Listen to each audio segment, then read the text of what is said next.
क्या समाजवादी पार्टी में आज भी सबसे बड़ा फैसला अखिलेश यादव लेते हैं या फिर आजम खान का असर अब भी पहले जैसा बना हुआ है?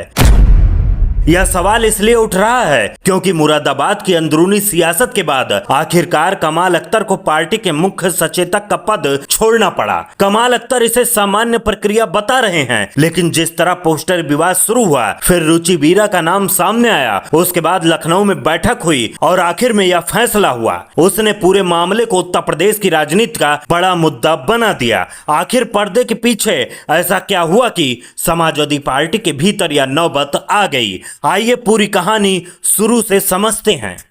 समाजवादी पार्टी में इन दिनों जिस एक फैसले ने सबसे ज्यादा राजनीतिक हलचल मचाई है, वह है कमाल अख्तर का मुख्य सचेतक के पद से हटना। कमाल अख्तर इसे सामान्य संगठनात्मक प्रक्रिया बता रहे हैं और कह रहे हैं कि उन्होंने कोई नाराजगी से इस्तीफा नहीं दिया, बल्कि जो भी मामला था उसकी जानकारी पहले ही राष्ट्रीय अध्यक्ष अखिलेश यादव को दी गई थी। लेकिन राजनीतिक गलियारों में इस पूरे घटनाक्रम को सिर्फ एक औपचारिक बदलाव नहीं माना जा रहा, इसके पीछे समाजवादी पार्टी के अंदर मुरादाबाद की राजनीति, आजम खान की पकड़, रुचि बीरा की बढ़ती ताकत और विधानसभा चुनाव 2027 की तैयारियों को जोड़कर देखा जा रहा है। यही वजह है कि एक साधारण संगठनात्मक फैसले ने पूरे उत्तर प्रदेश की राजनीति में नई बहस छेड़ दी है। दरअसल इस कहानी की शुरुआत जून महीने में हुई, जब कमाल अख्तर ने मुरादाबाद में पीडीए पंचायत का आयोजन किया। इस कार्यक्रम के पोस्टरों में मुरादाबाद की सांसद रुचि बीरा की तस्वीर और नाम नहीं था। पोस्टर सामने आते ही राजनीतिक चर्चाएं शुरू हो गईं कि समाजवादी पार्टी के भीतर मुरादाबाद में दो अलग अलग खेमे बन चुके हैं। एक तरफ कमाल अख्तर के समर्थक दिखाई दिए तो दूसरी तरफ रुचि बीरा को आजम खान का करीबी चेहरा माना गया। पोस्टर विवाद ने इतना बड़ा रूप ले लिया कि यह मामला सीधे पार्टी नेतृत्व तक पहुंच गया। इसके बाद राजनीतिक विश्लेषकों ने कहना शुरू कर दिया कि समाजवादी पार्टी के अंदर सब कुछ सामान्य नहीं चल रहा और कहीं ना कहीं अंदरूनी खींचतान लगातार बढ़ रही है। रुचि बीरा और कमाल अख्तर के बीच मतभेद कोई नई बात नहीं है। साल 2019 के लोकसभा चुनाव के दौरान भी दोनों नेताओं के नाम को लेकर चर्चा शुरू थी। राजनीतिक परिस्थितियां बदली और आखिरकार मुरादाबाद से रुचि बीरा को उम्मीदवार बनाया गया। तभी से दोनों नेताओं के बीच राजनीतिक दूरी बढ़ती चली गई। बाद के वर्षों में दोनों नेताओं ने अपने अपने समर्थकों के जरिए मुरादाबाद में अलग अलग राजनीतिक आधार मजबूत करने की कोशिश की। इसी वजह से जब पीडीए पंचायत के पोस्टर से रुचि बीरा गायब दिखी, तब से सिर्फ पोस्टर की गलती नहीं बल्कि एक राजनीतिक संदेश माना गया। इस पूरे विवाद में सबसे ज्यादा चर्चा जिस नाम की हुई वह था आजम खान। आजम खान भले ही लंबे समय से कानूनी मामलों में उलझे रहे हों, लेकिन समाजवादी पार्टी के मुस्लिम नेताओं और खासकर रामपुर मुरादाबाद क्षेत्र की राजनीति में उनका प्रभाव आज भी काफी मजबूत माना जाता है। राजनीतिक जानकारों का मानना है कि जब पोस्टर विवाद सामने आया तो आजम खान के करीबी नेताओं ने इसकी शिकायत पार्टी नेतृत्व तक पहुंचाई। इसके बाद अखिलेश यादव ने मामले को गंभीरता से लिया और दोनों पक्षों से बातचीत की। लखनऊ में हुई बैठक में कमाल अख्तर और रुचि बीरा के बीच बहस होने की भी चर्चा रही। हालांकि पार्टी ने आधिकारिक रूप से इन चर्चाओं की पुष्टि नहीं की, लेकिन बैठक के कुछ दिन बाद ही कमाल अख्तर का मुख्य सचेतक पद छोड़ना राजनीतिक अटकलों को और मजबूत कर गया। कमाल अख्तर को यह जिम्मेदारी साल 2024 में मिली थी, जब मनोज कुमार पांडे के पद छोड़ने के बाद उन्हें विधानसभा में मुख्य सचेतक बनाया गया था। मुख्य सचेतक का पद किसी भी राजनीतिक दल के लिए बेहद महत्वपूर्ण माना जाता है, क्योंकि विधानसभा के भीतर विधायकों को एकजुट रखना और पार्टी की रणनीति लागू करना इसी पद की जिम्मेदारी होती है। ऐसे में 2 साल के भीतर इस पद से हटना अपने आप में बड़ा राजनीतिक घटनाक्रम माना जा रहा है।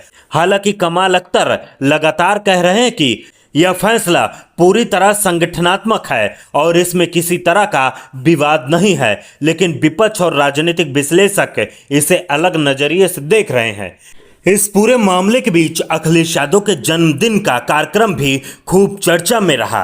मुरादाबाद में रुचि बीरा की ओर से 53 फीट लंबा केक काटा गया, जिसकी तस्वीरें और वीडियो सोशल मीडिया पर तेजी से वायरल हुए।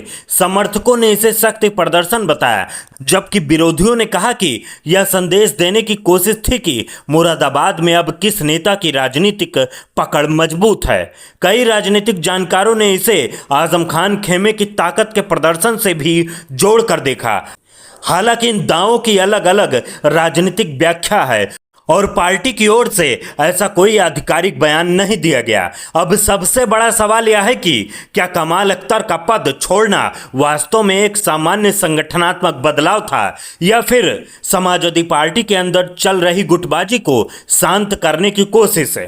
क्या अखिलेश यादव ने विधानसभा चुनाव 2027 से पहले पार्टी के सभी बड़े नेताओं को साथ रखने के लिए यह फैसला लिया, या फिर यह संदेश है कि समाजवादी पार्टी में आज भी आजम खान का राजनीतिक प्रभाव पूरी तरह खत्म नहीं हुआ है। आने वाले दिनों में अगर मुरादाबाद की राजनीति में और बदलाव देखने को मिलते हैं तो यह साफ हो जाएगा कि यह सिर्फ एक पद परिवर्तन था या फिर समाजवादी पार्टी के भीतर बड़े राजनीतिक फेरबदल की शुरुआत है। फिलहाल इतना जरूर कहा जा सकता है कि कमाल अख्तर का मुख्य सचेतक पद छोड़ना उत्तर प्रदेश की राजनीति में चर्चा का बड़ा विषय बन चुका है और विधानसभा चुनाव 2027 के करीब आते आते ऐसे कई और राजनीतिक घटनाक्रम देखने को मिल सकते हैं।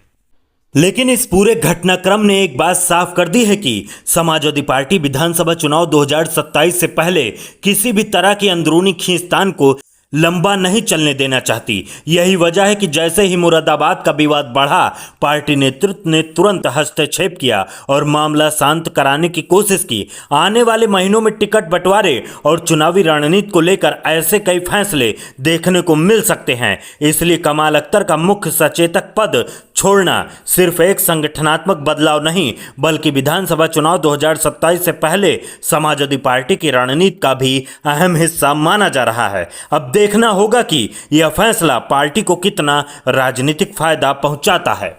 अगर इस पूरे घटनाक्रम से कोई सबसे बड़ा राजनीतिक संदेश निकलता है तो वह यह है कि आजम खान का नाम आज भी समाजवादी पार्टी की राजनीति में चर्चा का केंद्र बना रहता है। भले ही पिछले कुछ वर्षों में उनकी सक्रियता पहले जैसी नहीं रही हो, लेकिन रामपुर और मुरादाबाद क्षेत्र की राजनीति में उनके प्रभाव की चर्चा आज भी होती है। यही वजह है कि जब भी इस इलाके से जुड़ा कोई बड़ा राजनीतिक विवाद सामने आता है तो उसमें आजम खान का नाम भी चर्चा में आ जाता है। कमाल अख्तर का मुख्य सचेतक पद छोड़ने के मामले को भी कई राजनीतिक जानकार इसी व्यापक राजनीतिक परिवेश में देख रहे हैं। इसके साथ ही विधानसभा चुनाव 2027 की तैयारियां धीरे धीरे रफ्तार पकड़ रही हैं और समाजवादी पार्टी भी संगठन को मजबूत करने में जुटी है।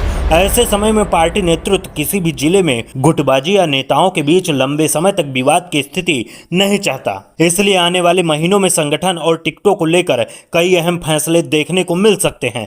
ऐसे में मुरादाबाद का यह घटनाक्रम केवल एक जिले की राजनीति तक सीमित नहीं माना जा रहा है, बल्कि इसे पूरे उत्तर प्रदेश की चुनावी रणनीति से जोड़कर भी देखा जा रहा है। आने वाले समय में यह साफ होगा कि समाजवादी पार्टी इस क्षेत्र में सभी नेताओं के बीच बेहतर तालमेल बनाकर चुनावी तैयारी को किस तरह आगे बढ़ाती है।